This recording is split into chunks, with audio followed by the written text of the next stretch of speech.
Assalamualaikum warahmatullahi wabarakatuh. Yang terhormat kepada dosen pengampu mata kuliah Corporate Governance, Bapak Muhammad Yasin, dan teman-teman semua yang berbahagia. Apa kabar kalian semua? Semoga dalam keadaan baik-baik saja ya. Di sini kami akan mempresentasikan dan memaparkan materi mengenai peran audit internal dan manajemen risiko. Sebelum memulai memaparkan materinya, saya akan memperkenalkan anggota kelompok 8, yaitu yang pertama saya sendiri, Afifah Septitania Kevin. Yang kedua ada Ulfa Febriani Erinto. Yang ketiga ada Kris Monica Puja Lestari. Dan yang keempat ada Noni Febriani. Untuk pembahasan yang akan kami paparkan, yaitu ada pengertian audit internal, peran dan pendekatan audit internal, resiko dan manajemen resiko, jenis-jenis resiko, serta implementasi dan peranan manajemen resiko. Nah, kalian pasti penasaran kan dengan pembahasannya? Yuk kita bahas sama-sama. Tolong disimak baik-baik ya. Yang pertama, yaitu apa sih audit internal itu? Jadi, audit internal menurut The Institute of Internal Auditor didefinisikan sebagai suatu aktivitas independen dalam menetapkan tujuan dan merancang aktivitas konsultasi yang bernilai tambah dan meningkatkan operasi perusahaan. Audit internal membantu organisasi untuk mencapai tujuannya dengan menggunakan pendekatan yang terarah dan sistematis dalam memulai dan mengevaluasi efektivitas manajemen risiko melalui pengendalian dan proses tata kelola yang baik. Audit internal mempunyai peran penting loh di dalam sebuah perusahaan. Apa aja ya peran-perannya? Nah, jadi yang pertama, auditor internal ini berperan sebagai anjing penjaga atau watchdog. Peran ini meliputi aktivitas inspeksi, observasi, perhitungan, cek dan cek ulang yang bertujuan untuk memastikan ketaatan atau kepatuhan terhadap ketentuan, peraturan atau kebijakan yang telah ditetapkan. Peran anjing penjaga biasanya menghasilkan saran atau rekomendasi yang mempunyai dampak jangka pendek, seperti perbaikan sistem dan prosedur atau pengendalian internal. Yang kedua ada peran auditor internal sebagai konsultan. Peran ini diharapkan dapat memberikan manfaat berupa nasihat dalam pengelolaan sumber daya organisasi guna membantu tugas para manajer operasional. Yang ketiga ada peran auditor internal sebagai katalisator. Peran ini berkaitan dengan penjaminan mutu, di mana auditor internal diharapkan dapat membimbing manajemen dalam mengenali risiko yang akan mengancam pencapaian tujuan organisasi. Dalam perannya sebagai katalisator, auditor internal bertindak sebagai fasilitator dan agen perubahan atau agent of change. Materi yang selanjutnya ada internal audit pada BUMN dan perusahaan publik. Berdasarkan keputusan Badan Pengawas Pasar Modal Lembaga Keuangan atau BAPEPAM LK melalui Peraturan Nomor 9.1.7 Nomor 496/BL/2008 tanggal 28 November 2008 tentang pembentukan dan pedoman penyusunan piagam unit internal audit, disebutkan bahwa perusahaan wajib memiliki audit internal minimal 1 orang dan memiliki piagam audit internal yang paling kurang meliputi A. Struktur dan kedudukan unit audit internal, B. Tugas dan tanggung jawab unit audit internal, C. Wewenang unit audit internal, D. Kode etik unit audit internal, E. Persyaratan auditor yang duduk dalam unit audit internal. F. Pertanggungjawaban unit audit internal. Dan G. Larangan perangkapan tugas dan jabatan auditor. Selanjutnya ada pendekatan audit berbasis resiko. Penentuan resiko memiliki 3 konsep penting. Yang pertama, ada tujuan.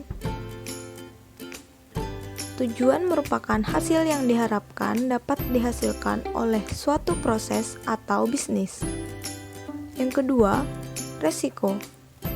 Resiko adalah kemungkinan suatu kejadian atau tindakan akan menggagalkan atau berpengaruh negatif terhadap kemampuan organisasi dalam mencapai tujuan bisnisnya. Kemudian yang ketiga ada pengendalian. Pengendalian merupakan elemen organisasi yang mendukung manajemen dan karyawan dalam mencapai tujuan organisasi. Pendekatan audit berbasis resiko memerlukan keterlibatan auditor internal dalam penentuan resiko. Oleh karena itu, diperlukan sikap proaktif dari auditor internal dalam mengenali resiko-resiko yang akan dihadapi oleh manajemen dalam mencapai tujuan organisasinya. Agar audit berbasis resiko ini dapat berhasil dengan baik, diperlukan kerjasama antara auditor internal dengan manajemen dalam melakukan penilaian mandiri atas pengendalian atau control self-assessment. Sekarang, kita akan membahas mengenai audit internal bernilai tambah. Auditor internal perlu membangun dan menjaga hubungan baik dengan pihak yang diaudit melalui pemantauan tindak lanjut serta penerimaan umpan balik oleh pihak yang diaudit. Ruang lingkup dari audit internal bernilai tambah meliputi audit sistem informasi, audit kepatuhan, audit laporan keuangan dan pengendalian, serta audit program dan kinerja. Auditor internal dapat berfungsi sebagai auditor yang bernilai tambah apabila para auditor internal dapat melakukan penilaian atas efektivitas operasional dan mutu, resiko bisnis, pengendalian bisnis dan proses, efisiensi dan proses bisnis, efektivitas tata kelola perusahaan, peluang eliminasi pemborosan, serta peluang penurunan biaya. Selanjutnya, kita akan membahas mengenai apa saja peran auditor internal dalam kecurangan. Peran auditor internal yang pertama adalah pencegahan kecurangan. Salah satu cara yang paling efektif untuk mencegah timbulnya kecurangan adalah melalui peningkatan sistem pengendalian internal. Dalam hal ini, yang paling bertanggung jawab atas pengendalian internal adalah pihak manajemen suatu organisasi.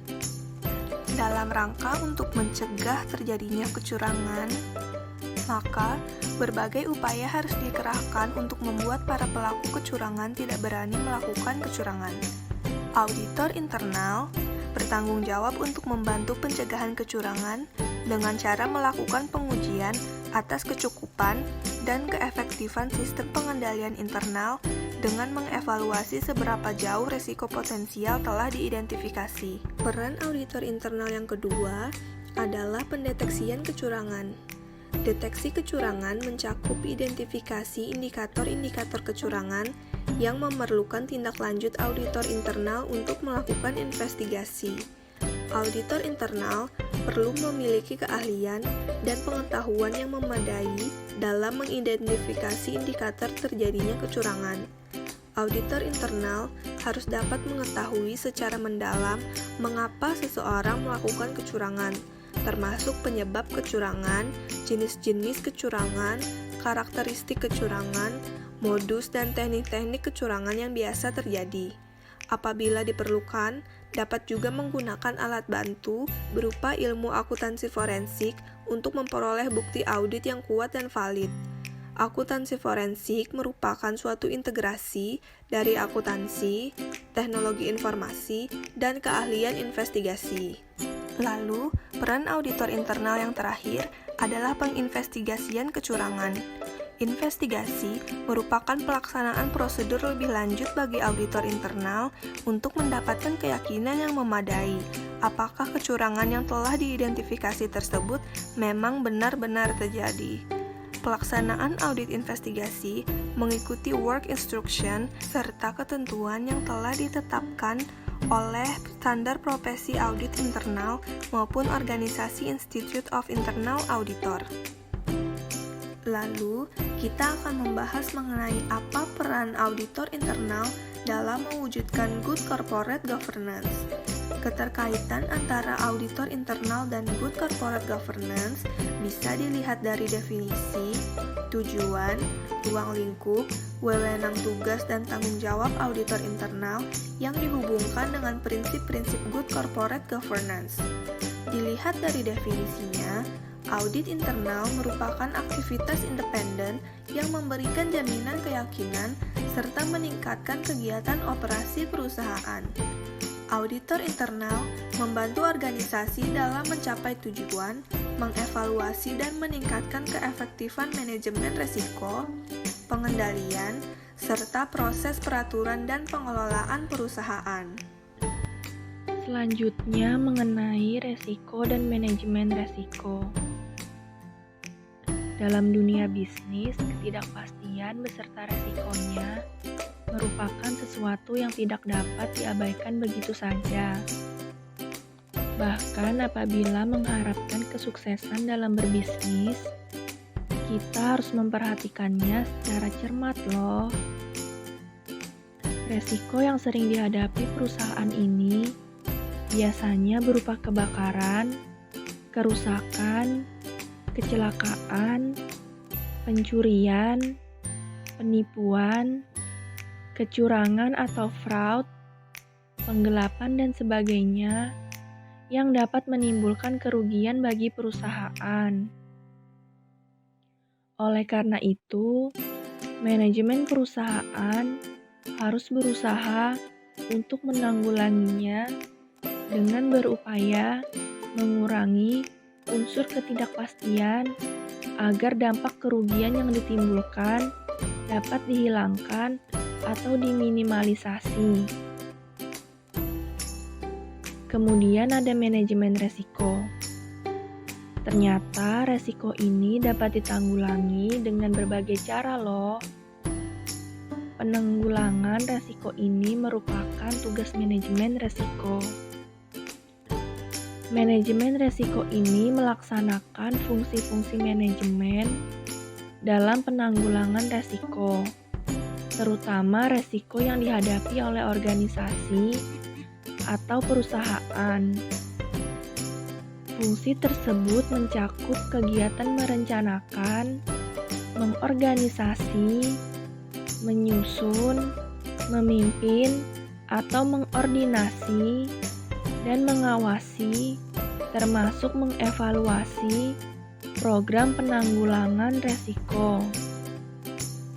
Dengan diterapkannya manajemen risiko di suatu perusahaan, maka perusahaan memiliki ukuran kuat sebagai pijakan dalam mengambil setiap keputusan dan mampu memberi arah bagi suatu perusahaan dalam melihat pengaruh-pengaruh yang mungkin timbul, baik secara jangka pendek dan jangka panjang.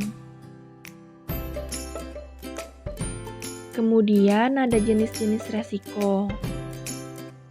Resiko memiliki beberapa jenis, yaitu resiko menurut sifatnya, resiko menurut dapat tidaknya resiko tersebut dialihkan kepada pihak lain, dan resiko menurut sumber atau penyebab timbulnya. Menurut sifatnya, resiko ini dibedakan menjadi 5, yaitu yang pertama, resiko yang tidak disengaja atau resiko murni.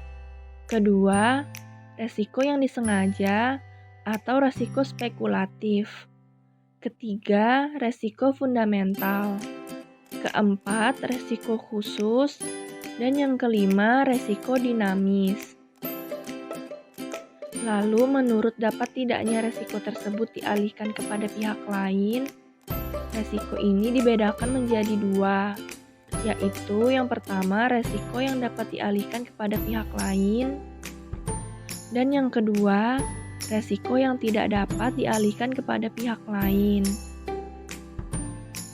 Kemudian yang terakhir menurut sumber atau penyebab timbulnya. Resiko ini dibedakan menjadi dua, yaitu yang pertama resiko intern dan yang kedua resiko ekstern. Materi selanjutnya yaitu implementasi manajemen resiko. Manajemen resiko yang baik mampu memberikan arahan bagi perusahaan dalam pengambilan keputusan untuk menghindari terjadinya resiko yang mungkin terjadi. Manajemen resiko dilaksanakan di BUMN, di perbankan, dan perusahaan publik karena peranan yang sangat penting.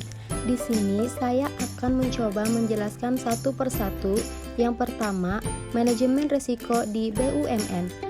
BUMN yang sudah menerapkan manajemen risiko secara konsisten ternyata lebih banyak berasal dari sektor jasa keuangan. Agar implementasi GCG dan manajemen risiko di BUMN dapat berjalan secara optimal, pihak Kementerian BUMN dapat menyelenggarakan semacam rating atau peringkat terhadap implementasi GCG dan manajemen risiko di BUMN, dan apabila diperlukan dapat melibatkan pihak independen yang kompeten dalam pelaksanaan rating tersebut. Yang kedua, manajemen risiko di perbankan.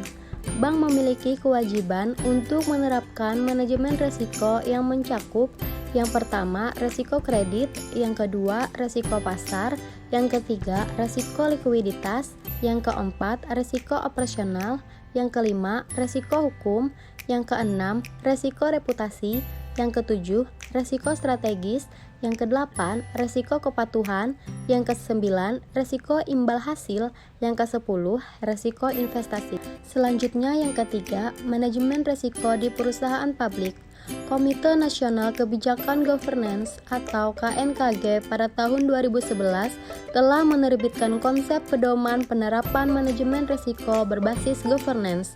Tata kelola risiko tersebut meliputi unsur-unsur kebijakan manajemen risiko, akuntabilitas pelaksanaan, perencanaan manajemen risiko terpadu, penyediaan sumber daya yang memadai, dan mekanisme komunikasi serta pelaporan pelaksanaan manajemen risiko baik internal maupun eksternal.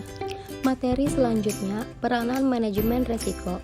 Peranan manajemen risiko bagi perusahaan sangatlah penting dalam rangka antisipasi ketidakpastian dan perubahan bisnis yang sangat cepat. Tujuan umum dari penerapan manajemen risiko di perusahaan adalah bahwa dengan berhasilnya perusahaan mengelola risiko dapat meningkatkan nilai dari sebuah perusahaan dan membantu manajemen dalam proses penerapan tata kelola perusahaan yang baik. Sekian pembahasan dari kelompok kami tentang peran audit internal dan manajemen risiko. Semoga bermanfaat bagi kita semua. Apabila banyak kesalahan, kami memohon maaf dan kami ucapkan terima kasih.